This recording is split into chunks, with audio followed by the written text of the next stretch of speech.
Hi friends, అందరికీ నమస్కారం. యూట్యూబ్లో ప్రస్తుతం నందూస్ వరల్డ్ యూట్యూబ్ ఛానల్ గురించి అలాగే వారి దంపతుల గురించి మాట్లాడుకుంటూ ఉన్నారు. ఆ యూట్యూబర్ ఎలా ఫేమస్ అయ్యారు, అసలు ఆమె ఎలా ఎంట్రీ ఇచ్చారు, యూకేలో ఉంటూ ఆమె వ్లాగ్స్ ఎలా చేస్తారు, ఈ విషయం గురించి కాదండి. వాళ్ళు ఏదో పెద్ద ఫ్రాడ్ చేశారు, స్కామ్ చేశారు, కోట్ల రూపాయలు కొట్టేశారు అనేటువంటి వార్త నడుస్తూ ఉంది. అయితే ఈ వార్త ఇప్పటిదా అంటే కాదు, 5-6 నెలల క్రితంది ఇప్పుడు వెలుగులోకి వచ్చింది. ట్విస్ట్ ఏంటంటే వీళ్ళ మీద 5-6 నెలల క్రితమే విజయవాడ ఇబ్రహీంపట్నం పోలీస్ స్టేషన్లో కేసు నమోదైంది, ఎఫ్ఐఆర్ కూడా అయింది. కానీ విచారణ జరగలేదు. ఎందుకు అంటే ఇది అంత బలమైనటువంటి కేసు కాదు, ఆధారాలు లేవు అని. ఎక్కడో యూకేలో జరిగింది కదా, ఇక్కడ ఎలా కేసు నమోదవుతుందంటే వీళ్ళు డబ్బులు ఇచ్చింది ఇండియాలోనే కాబట్టి కేసు నమోదైంది అని అంటున్నారు. అయితే వీళ్ళు మోసం చేయలేదు, వీళ్ళ వైపు ఒక వే ఉంటుంది కదా, విక్టిమ్స్ ఏం చెప్తున్నారో అదే తీసుకొని చాలా మంది మాట్లాడుతున్నారు, వాళ్ళని కూడా అడగాలి కదా అని చాలా మంది అంటారు. ఒక విషయం నేను క్లియర్గా మీకు చెప్పదలుచుకుంది ఏంటంటే, విక్టిమ్స్ ఎవరైతే ఉన్నారో వాళ్ళ ఆధారాలతో సహా చూపిస్తారు. మేము ఇంత డబ్బు ఇచ్చాము, మేము ఇంత డబ్బు ఇచ్చాము, ఇంత డబ్బు ఇచ్చాము అని. ఉద్యోగాల పేరుతో మోసం చేసిన డెస్టినీ కంపెనీ అని ఆంధ్రప్రభలో ఒక ఆర్టికల్ కూడా వచ్చింది. అప్పుడెవరో ఈ విషయాన్ని గట్టిగా పట్టించుకోవాలి. ఇప్పుడు వీళ్ళే అని తెలిసిన తర్వాత మరి కాస్త ఇంట్రెస్ట్ పెరిగింది ప్రజలకి. అయితే ఆధారాలు లేకుండా విక్టిమ్స్ చెప్పినటువంటి మాటలను పట్టుకొని ఎలా నమ్ముతారు అని అంటున్నారు. హాయ్ అండి, ఇది ఒక అవేర్నెస్ వీడియో. మా ఫ్యామిలీ గురించి కొంతమంది వ్యక్తులు డబ్బులు పెట్టి మరీ నెగిటివ్ ప్రచారం చేస్తున్నారు పర్సనల్ గ్రడ్జ్తో. ఆ ముగ్గురు తెలుగు వాళ్ళు ఇండియా వెళ్ళి పని కట్టుకొని డబ్బులు పెట్టి మరీ పర్సనల్గా తీసుకొని దీన్ని నెగిటివ్ క్యాంపెయినింగ్గా చేస్తున్నారు. మోసపోయిన వ్యక్తి నేను మోసపోయాను అని చెబుతుంటే ఎంతకంటే ఆధారం ఏం కావాలి?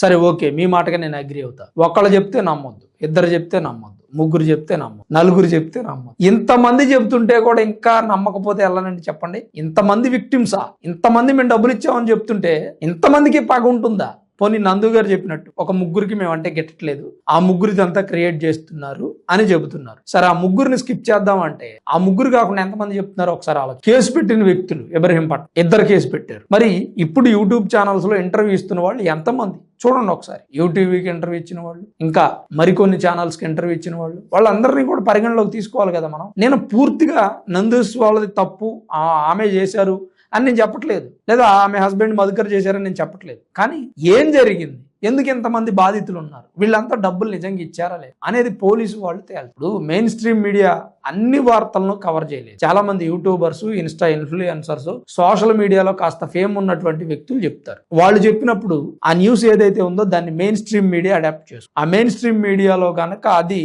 స్ట్రీమ్ అయితే వెంటనే పోలీస్ వ్యవస్థ, న్యాయ వ్యవస్థ దాని మీద స్పందిస్తుంది. అందుకని చాలా మంది యూట్యూబర్స్ వీడియోలు చేస్తూ ఉన్నారు. చేసిన యూట్యూబర్ నల్లా ప్రశ్నించకూడదండి. ఎందుకంటే ఒక సమస్యను వెలుగులోకి తీసుకురావడానికి ఒక యూట్యూబరో, ఇన్స్టా ఇన్ఫ్లుయెన్సరో, ఒక జర్నలిస్టో ప్రయత్నం చేస్తారు. ఆ జర్నలిస్ట్ కి లేదా ఆ యూట్యూబర్ కి వాళ్ళ మీద ఏదో పగుండి చేస్తున్నాడు అని చెప్పి అలాంటి ప్రచారాలు చేయకూడదు. ఎందుకంటే నందు గారి మీద ఎవరికి పగుంటుంది? జరిగినటువంటిది జరిగింది. 10-15 లక్షల రూపాయలు, 20 లక్షల రూపాయలు ఉద్యోగం కోసం ఎదురు చూస్తున్నటువంటి సాటి యువకుడు కట్టాడు అంటే వాళ్ళ ఫ్యామిలీ ఎంత సాక్రిఫైస్ చేసి ఉంటారు, తను ఎన్ని స్ట్రగుల్స్ అయి ఉంటాడు. అవన్నీ భరించి వాళ్ళకి ఉద్యోగం వస్తుంది, వీసా వస్తుందని డబ్బులు ఇస్తే వాళ్ళు డబ్బులు తీసుకున్నది కాకుండా, ఉద్యోగం వీసా ఇప్పించింది కాకుండా మరలా పుచ్చిపోయిన యాపిల్స్ అంటూ సెటరికల్ గా మాట్లాడితే కోపం వస్తుంది కదా. హాయ్ గైస్, ఏం జరిగిందో తెలుసా? ఇవాళ బిగ్గెస్ట్ స్కామ్. నేను స్కామ్ అయ్యాను. మీకు ఇప్పటికీ అర్థం కావట్లేదా?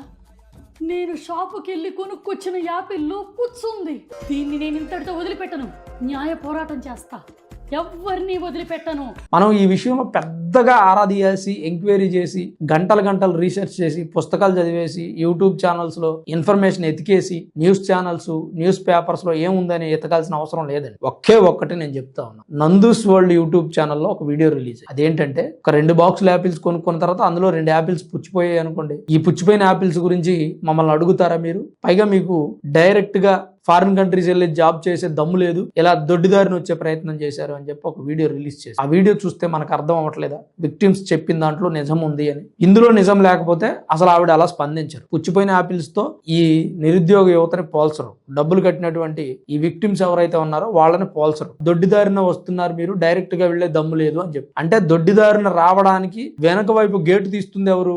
మీరా అని చెప్పటమే మీ ఉద్దేశమా అని చాలా మంది అనుకుంటారు. నేను అనడం కాదులేండి, చాలా మంది అంటూ. అసలు ఈ బాధితులు మీ మీద ఆరోపణలు చేస్తున్నారు, మీరు మాకు సంబంధం లేదని చెప్పొచ్చు, లేదా మేము ఎవరిని చేయలేదని, మోసం చేయలేదని చెప్పొచ్చుగా. ఈ పుచ్చిపోయిన యాపిల్స్, దొడ్డిదారి అనేటువంటి వీడియో వదిలితే అక్కడే జనాలకి క్లారిటీ వచ్చింది. సరే, ఇది ఒక అంశం. ఆస్క్ జై యూకే అని ఒక ఇన్స్టా పేజ్ ఉంటుంది. అతను వీళ్ళు చేసినటువంటి స్కాము ఎలా జరిగింది, ఏం జరిగింది, అసలు యూకేలో ఏం చేస్తున్నారు వీళ్ళు, 20 లక్షల రూపాయలు ఎట్లా గడుచుకుంటే దాని గురించి ఎక్స్ప్లెయిన్ చేస్తూ 3 వీడియోలు చేసి అతనికి థ్రెట్టింగ్ కాల్స్, బెదిరిస్తున్నారు అతనికి ఫోన్ చేసి. నువ్వు ఎవడు, ఎందుకు చేస్తున్నావు వీడియోస్, నీకేం అవసరం, లీగల్ గా ప్రొసీడ్ అవ్వచ్చు కదా. లీగల్ గా ప్రొసీడ్ అవ్వడానికి యూకేలో ఇది చిన్న కేసు, ఎవడు పట్టించు దేకన కూడా దేక. ఎందుకంటే ఫైనాన్షియల్ ఫ్రాడ్స్ అనేవి ఖచ్చితంగా జరుగుతుంటాయి. మన దేశంలో ఆర్థిక నేరం పెద్దది అయ్యి ఉండొచ్చు, మన దేశంలో మన చట్టాల ప్రకారం, మన న్యాయ వ్యవస్థ ప్రకారం హత్యా నేరం కంటే ఆర్థిక నేరం పెద్దది. కాబట్టి మన దగ్గర ఏదైనా గట్టిగా యాక్షన్ తీసుకుంటారనేది బాధితుల ఆవేదన. కానీ ఫారిన్ కంట్రీస్ లో ఈ ఆర్థిక నేరాల గురించి పెద్దగా తీసుకోరు. ఎందుకంటే మామూలుగానే దొంగదారిన ఆ దేశంలో చొరబడ్డానికి జరుగుతున్నటువంటి ప్రయత్నం,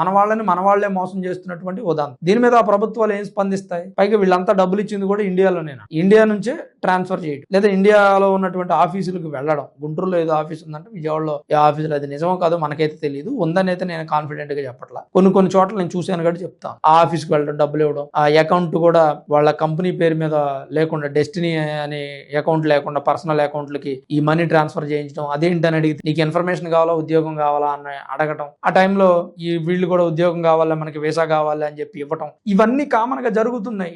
ఈ నిత్యం మనం సమాజంలో చూస్తున్నటువంటి అంశాలే. కాకపోతే ఇక్కడ ఎందుకు ఈ విషయాన్ని 5-6 నెలలు కనుమరుగై ఉంచారు, ఎందుకు ఈ విషయాన్ని 5-6 నెలలు గుట్టుగా ఉంచారంటే, వీళ్ళకి ఈ భార్యాభర్తలకి బాగా ఇన్ఫ్లుయెన్స్ ఉంది. ఇండియాలో కూడా చాలా ఇన్ఫ్లుయెన్స్ ఉంది వాళ్ళు, అందుకు కంట్రోల్ చేయగలిగారు. ఈ రోజు విక్టిమ్స్ అందరూ ఒక్కటే గొంతై వినిపిస్తుంటే కాస్త తట్టుకోలేక వాళ్ళు డిఫెన్స్ చేసుకుని ఒక అడ్వకేట్ ని పెట్టుకుని మాట్లాడిస్తున్నారు. ఆ తర్వాత వాళ్ళు కొన్ని వీడియోస్ రిలీజ్ చేస్తున్నారు. మా మీద 3 పగబట్టారు అని చెప్తున్నారు. ఆ 3 పగబడితే ఆ 3 మాట్లాడారు. మిగిలిన వాళ్ళు కూడా మీకు డబ్బులు ఇచ్చినట్టు ఆధారాలు చూపిస్తా ఉన్నారు కదా. ఒక అతనైతే ప్రూఫ్స్ తో సహా చూపిస్తారు. అసలు ఈ నందూస్ వరల్డ్ అనేటువంటి రమానందన ఎవరైతే ఉన్నారో ఆమెకి ఈ డెస్టినీ కంపెనీకి ఎలాంటి సంబంధం లేదు. ఆమె హస్బెండ్ మధుకర్ది ఇదంతా అని చెప్పి అంటూ ఉన్నారు. భార్యాభర్తలు అన్న తర్వాత సంబంధం లేకుండా ఎలా ఉంటుంది? సంబంధం లేనప్పుడు ఈవిడెందుకు పుచ్చిపోయిన ఆపిల్స్ దొండిదారి అని చెప్పి వీడియోలు చేశారు. తొకంతా ఈ బిజినెస్ లో ఇన్వాల్వ్ అయ్యి ఉంటారు కదా, ఈ వీసా పాస్పోర్ట్స్ సిఓఎస్ బిజినెస్ లో తెలిసి ఉంటుంది కదా. అంత విషయాలు భార్యకి తెలియకుండా ఉంటాయి. ప్రస్తుతం వీళ్ళకి డబ్బులు ఇచ్చినటువంటి బాధితులు ఎవరైతే ఉన్నారో వాళ్ళు బయట ప్రపంచంలోకి వచ్చి ప్రతి యూట్యూబ్ ఛానల్ కి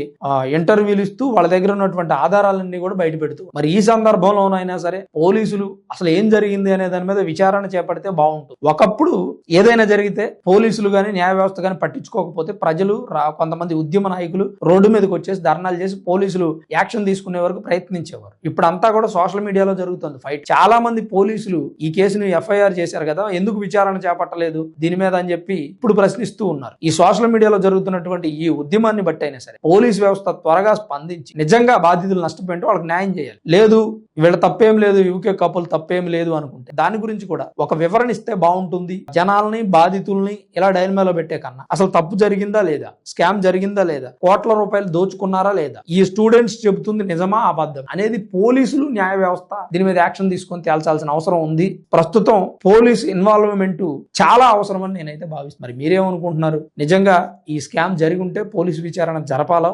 ఇన్ని రోజులు ఎఫ్ఐఆర్ ఎందుకు కనుమరుగైంది? ఇలాంటి అంశాల మీద మీకు ఏదైనా అభిప్రాయం ఉంటే తప్పకుండా కామెంట్ రూపంలో రాయండి. వీడియో చూస్తున్న వాళ్ళు లైక్ చేయండి, కుదిరితే మరికొంతమంది షేర్ చేయండి. Thanks for watching this video. This is Ram signing off సాన్రా స్టూడియోస్.